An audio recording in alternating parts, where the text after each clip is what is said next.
Breaking news చూస్తున్న మారేడ్మిల్లి encounter లో హిడ్మా చనిపోయాడు. ఇక పోలీసుల next target Tippiri Tirupati alias దేవ్జీనా అంటే అవుననే సమాధానం వస్తోంది. కొత్త ఆటో నగర్ లో అరెస్ట్ అయిన వారిలో దేవ్జీ 9 మంది బాడీగార్డులు కూడా ఉన్నారు. వాళ్ళంతా హిడ్మాను కలిసేందుకు ప్లాన్ చేసుకున్నారా? ఎవరి ఆదేశాలతో ఏపీలోకి ఎంట్రీ ఇచ్చారు? హిడ్మాను ఎక్కడ కలవాలని ప్లాన్ చేసుకున్నారు? ఇలా నిఘా వర్గాల ప్రశ్నల వర్షం కురిపిస్తున్నాయి.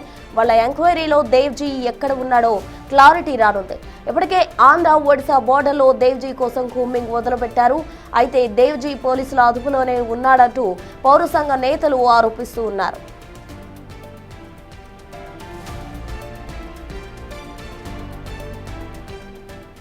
మోర్ డీటెయిల్స్ మా ఇన్పుటేటర్ పవన్ అందించేందుకు సిద్ధంగా ఉన్నారు. పవన్, చెప్పండి.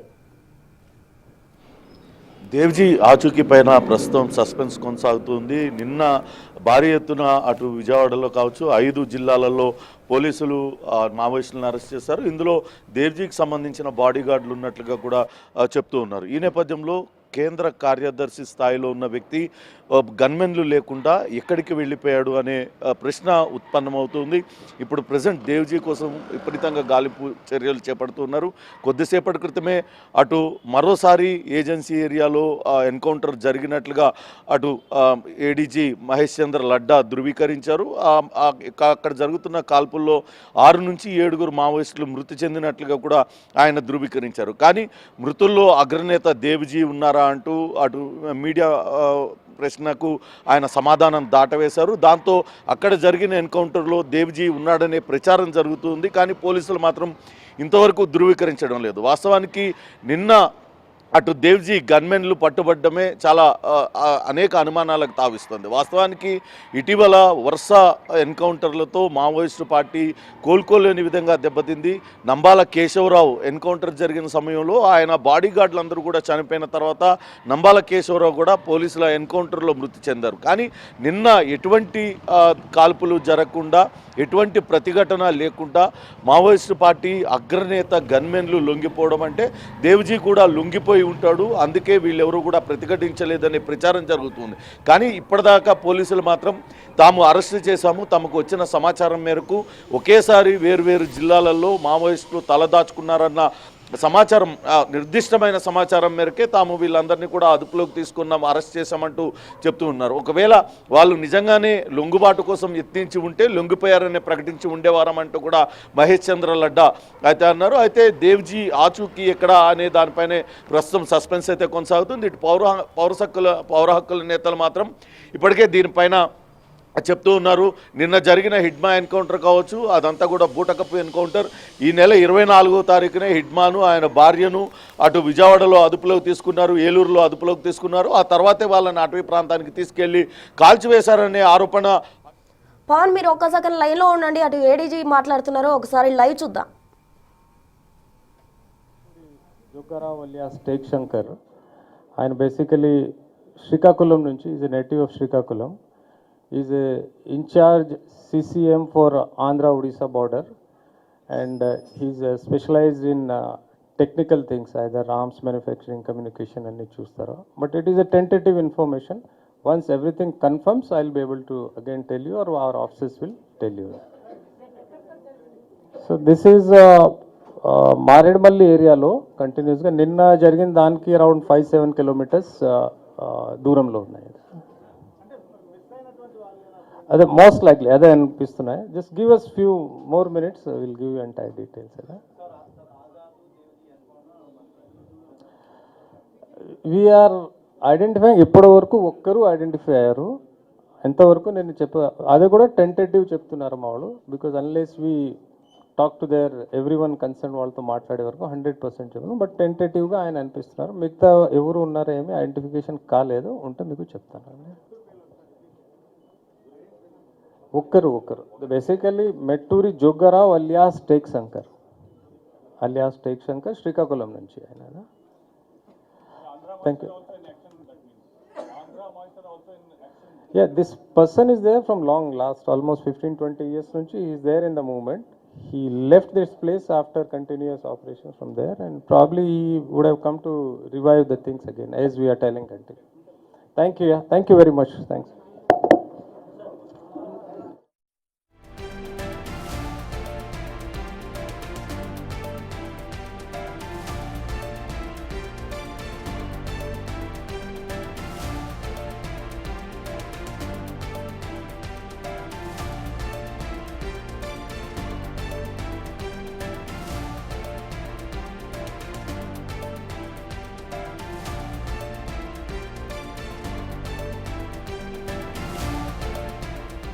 మొత్తంగా మారేడ్పల్లి ఎన్కౌంటర్ కు సంబంధించి అటు ఏడీజీ కూడా క్లారిటీ ఇవ్వడం జరిగింది. పవన్ అడిగి మరిన్ని వివరాలు తెలుసుకుందాం. పవన్ కంటిన్యూ చేయండి. అటు ఏడీజీ కూడా ప్రస్తుతం ధృవీకరించారు. నిన్న ఏదైతే ఎన్కౌంటర్ జరిగిందో హిడ్మా ఇతర మావోయిస్టులు ప్రాణాలు కోల్పోయారో దానికి 5 కిలోమీటర్ల దూరంలో 5 నుంచి 7 కిలోమీటర్ల దూరంలో ఈరోజు ఉదయం మరోసారి ఎన్కౌంటర్ జరిగింది. ఎన్కౌంటర్లో ఇప్పటికే 6 నుంచి 7 మావోయిస్టులు మృతి చెందినట్లుగా ధృవీకరించారు. అందులో మావోయిస్టు అగ్రనేత దేవ్జీ ఉన్నారనే ప్రచారం జరుగుతున్నప్పటికీ ఇప్పటిదాకా కేవలం ఒక మృతదేహాన్ని మాత్రమే గుర్తించాము. అది కూడా గడిచిన 15 ఏళ్లుగా అజ్ఞాతంలో ఉన్న శ్రీకాకుళం జిల్లాకు చెందిన జోగారావు అనే మావోయిస్టు పార్టీ నేతదంటూ ఆయన వెల్లడించారు. మొత్తం మీద అటు దేవ్జీ ఆచూకీ పైన మాత్రం ఇంకా సస్పెన్స్ అయితే కొనసాగుతుంది. పౌర హక్కుల సంఘాల నేతలు మాత్రం తీవ్రమైన విమర్శలు చేస్తున్నారు. వీళ్ళందరినీ సజీవంగా పట్టుకొని కాల్చివేసి ఎన్కౌంటర్ కట్టుకదాలుతున్నారనే ఆరోపణను పౌర హక్కుల సంఘాల నేతలు చేస్తున్నారు. అయితే దేవ్జీ అసలు మైదాన ప్రాంతానికి వీళ్ళందరూ కూడా ఎందుకు వచ్చారనే దానిపైన పెద్ద ఎత్తున చర్చ జరుగుతుంది. ఇటీవల వరుసగా మావోయిస్ట్ అగ్రనేతలందరూ కూడా లొంగిపోయారు. మిగిలిన క్యాడర్ కూడా లొంగిపోవాలి. శత్రువు బలవంతుడు అయినప్పుడు ఇప్పుడు మనం ఆయుధాలు పట్టి మనం ఎదురెళ్ళడం అనేది సరైనది కాదు అంటూ దీనిపైన మల్లోజుల వేణుగోపాల్ కావచ్చు, ఆసన్న తదితరులందరూ కూడా చెప్పారు. ప్రజాక్షేత్రంలో ఉండి ప్రజలతో కలిసి ఒక ఉద్యమాన్ని నిర్మిద్దాం, కానీ ఇప్పుడు అడవుల్లో ఉండి తుపాకీ ద్వారా మనం ఏం సాధించలేని పరిస్థితుల్లో ఉన్నామంటూ వాళ్ళందరూ కూడా చెప్పిన నేపథ్యంలోనే మావోయిస్టు పార్టీ అగ్రనేతల్లో దీనిపైన పెద్ద ఎత్తున చర్చ జరుగుతుంది. కొంతమంది నేతలు లొంగిపోతూ ఉన్నారు, మరికొంతమంది మాత్రం ఉద్యమ బాటనే తాము పయనిస్తామంటూ చెప్తూ వచ్చారు. అయితే దేవ్జీ ఆయన లొంగిపోయారు అనే ప్రచారాన్ని కూడా పెద్ద ఎత్తున చేస్తూ ఉన్నారు. కానీ దీన్నంతా కూడా పోలీసుల వ్యూహంగా మావోయిస్టు పార్టీ సానుభూతి పరులందరూ కూడా కొట్టివేస్తూ ఉన్నారు. కావాలనే సజీవంగా పట్టుకొని ఉంటారన్న అనుమానాలు వ్యక్తం చేస్తున్నారు. నిన్న 5 జిల్లాలలో పోలీసులు ఏకకాలంలో ఆపరేషన్ నిర్వహించారు. అక్కడున్న 50 మంది మావోయిస్టులందరినీ కూడా అదుపులోకి తీసుకున్నారు. వీళ్ళందరూ కూడా అటవీ ప్రాంతాన్ని వదిలిపెట్టి మైదాన ప్రాంతానికి ఎందుకు వచ్చారనే దానిపైన పెద్ద ఎత్తున చర్చ జరుగుతుంది. హిడ్మా వాస్తవానికి తప్పించుకొని అక్కడి నుంచి వెళ్ళిపోవడానికి ఆయన ప్రయత్నిస్తున్నారు. ఒక దశలో లొంగుబాటుకు ప్రయత్నించారు, కానీ ఆ లొంగుబాటు అనేది సఫలం కాకపోవడంతో ఆయన కాకినాడ నుంచో లేకుంటే మచిలీపట్నం పోర్టు నుంచి శ్రీలంక వెళ్ళిపోవడానికి ఆయన ప్రయత్నాలు కొనసాగిస్తున్నారు. పక్కాగా ఒక కొరియర్ ఇచ్చిన ఇన్ఫర్మేషన్తోనే పోలీసులు మాటు వేసి వీళ్ళందరినీ కూడా ఎన్కౌంటర్ చేశారనే ప్రచారం కూడా జరుగుతుంది. మొత్తం మీద ఇందాక మహేష్ చంద్ర లడ్డా మాట్లాడుతూ క్రెడిబుల్ ఇన్ఫర్మేషన్తోనే ఏకకాలంతో వీళ్ళందరిపైన కూడా తాము దాడి చేసి వాళ్ళందరినీ కూడా అరెస్ట్ చేశామంటూ చెప్తూ ఉన్నారు. ఇక దేవ్జీ నిజంగానే పోలీసుల అదుపులో ఉన్నారా లేకుంటే ఆయన ఇంకా తప్పించుకున్నారా అనేది చూడాలి. ఇప్పటిదాకా అటు ఇంకా 8 మంది కేంద్ర కమిటీ సభ్యుల్లో 6 తెలంగాణ ప్రాంతానికి ఉమ్మడి ఆంధ్రప్రదేశ్ రాష్ట్రానికి సంబంధించిన వాళ్ళు ఉన్నారు. ఇప్పుడు ఈ ఎన్కౌంటర్ తో వాళ్ళందరూ కూడా సేఫ్ జోన్లో ఉన్నారా, ఎక్కడ ఉన్నారా అనే దానిపైన కూడా తీవ్ర ఉత్కంఠ ఉంది. మరొకసారి పోలీసులు కూడా పునరుద్ఘాటిస్తూ ఉన్నారు. ఏదైతే కేంద్ర హోంశాఖ మంత్రి అమిత్ షా గతంలోనే ఆయన చెప్పారు, మార్చి 26వ తారీఖున డెడ్ లైన్ పెట్టాం, అప్పటి వరకు మావోయిస్టులని ఏరివేస్తామంటూ చెప్పిన నేపథ్యంలో కొద్దిసేపటి క్రితం మహేష్ చంద్ర లడ్డా కూడా చెప్తూ ఉన్నారు, మావోయిస్టులు ఎవరైనా సరే ఉంటే లొంగిపోవాల్సిందిగా ఆయన కోరుతూ ఉన్నారు. ఖచ్చితంగా లొంగిపోయినట్లయితే వాళ్లకు సేఫ్ ప్యాసేజ్ ఇస్తాం, లేని పక్షంలో ఖచ్చితంగా ఈ ఎన్కౌంటర్లో మృతి చెందాల్సి ఉంటుందంటూ హెచ్చరికలు జారీ చేస్తున్న పరిస్థితి అయితే ఉంది. మొత్తం మీద అయితే అటు భారీ ఆపరేషన్ అయితే అటు కేంద్ర బలగాలు ఏపీ పోలీసులు సంయుక్తంగా నిర్వహిస్తూ ఉన్నాయి. ఇంకా కూడా మారేడుమిల్లి నుంచి అటు ఆంధ్ర ఒరిస్సా బార్డర్ మొత్తంలో ఉన్న అటవీ ప్రాంతాలన్నింటినీ కూడా మావోయిస్టులు ఏరివేత కోసం కూంబింగ్ కొనసాగుతున్న పరిస్థితి అయితే కనపడుతుంది. ఇంకా ఇక్కడ విజయవాడలో వాళ్ళకు షెల్టర్ ఇచ్చింది ఎవరు, 2 రోజులుగా ఇన్ని రోజులుగా వాళ్ళకి అక్కడ ఆహార పదార్థాలు అందిస్తుంది ఎవరు అనే దానిపైన కూడా ఇంకా విచారణ కొనసాగుతుంది. ఒక తెల్ల కారులో వాళ్ళందరికీ కూడా రోజు ఆహారం తీసుకొని వచ్చి ఇస్తున్నట్లుగా కొంతమంది చెప్తున్న నేపథ్యంలో ఎవరు వాళ్ళని అక్కడికి తీసుకొచ్చారు, ఎవరి ఆదేశాలతో వారు అక్కడికి వచ్చారు, ఆ బిల్డింగ్లో ఎందుకున్నారు అనే దానిపైన ఉన్నారు. కేవలం నిన్న అరెస్ట్ అయిన 50 మందినా లేకుంటే మరికొంతమంది వేరు ప్రాంతాల్లో తలదాచుకున్నారా, వీటిలన్నిటికీ సంబంధించిన వివరాలు ఇంకా వెల్లడి కావాల్సి ఉంది. ప్రస్తుతం అయితే దర్యాప్తు ఇంకా ముమ్మరంగా కొనసాగుతున్న పరిస్థితి అయితే ఉంది. ప్రస్తుతం అయితే అటు ఏఓబిలో కాల్పులు కొనసాగుతూ ఉన్నాయి. 7 మావోయిస్టులు అయితే మృతి చెందినట్లుగా ధృవీకరించారు. అందులో మరి అగ్రనేత దేవ్జీ ఉన్న విషయాన్ని అయితే ఇంతవరకు పోలీసులు ధృవీకరించడం లేదు. కానీ మరి కాసేపట్లోనే ఎన్కౌంటర్ పైన పూర్తి వివరాలు వెల్లడిస్తామంటూ అటు పోలీసులు చెప్తున్న పరిస్థితి అయితే ఉంది.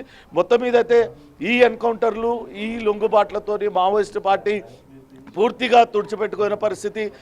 మావోయిస్టు పార్టీకి మొన్నటి వరకు కూడా హిడ్మా ఆయన స్కెచ్ వేస్తే తిరుగులేదనే పేరుండేది. అనేక దాడుల వ్యూహకర్తగా హిడ్మాకు పేరుంది. అటువంటి హిడ్మా టార్గెట్గానే ఆపరేషన్ కగార్ని ప్రారంభించారు. ఆయన సొంత గ్రామం పువర్తిలో కూడా అటు బేస్ని ఏర్పాటు చేసేంతగా చొచ్చుకొని లోపలికి వెళ్ళిపోయారు. ఇంకా ఆ ప్రాంతాలలో ఉండలేని పరిస్థితి ఉండడంతోనే హిడ్మా అడవిని వదిలిపెట్టి మైదాన ప్రాంతాల్లో సేఫ్ జోన్కి, షెల్టర్ జోన్కి వచ్చారు. ఇక్కడ ఒక సోర్స్ ఇచ్చిన ఇన్ఫర్మేషన్తో ఎన్కౌంటర్ జరిగినట్లుగా తెలుస్తుంది. మొత్తంగా చూడాలి మరి మిగతా మావోయిస్టు అగ్రనేతలు ఎక్కడ ఉన్నారు, వాళ్ళను పోలీసులు ఏ రకంగా న్యూట్రలైజ్ చేస్తారనేది కూడా చూడాలి. ప్రస్తుతానికైతే ఇంకా ఎదురుకాల్పులు కొనసాగుతున్నాయి. పూర్తి వివరాలు మరి కాసేపట్లో వెల్లడిస్తామని పోలీసులు చెప్పిన పరిస్థితి అయితే కనపడుతోంది. Prasuna. Right Pavan, thank you.